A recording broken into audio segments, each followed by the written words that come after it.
घेऊ का नवी घेऊ, आता मी 1 महिन्यानंतर गाडी घेणार आहे.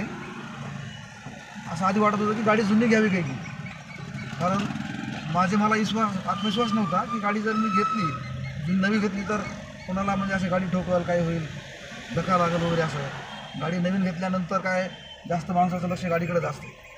नंतर असं माझा विचार होता की गाडी जुनी घ्यायची. पण जेव्हा मी ड्रायव्हिंग स्कूलवर आलो आणि आता मॅडमनी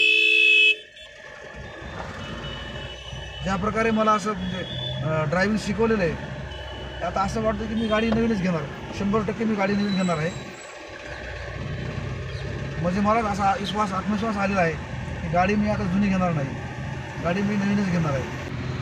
TR ड्रायव्हिंगमध्ये मॅडमनी खूप छान प्रकारे आम्हाला म्हणजे मला ट्रेनिंग दिलं आहे ड्रायव्हिंगचं.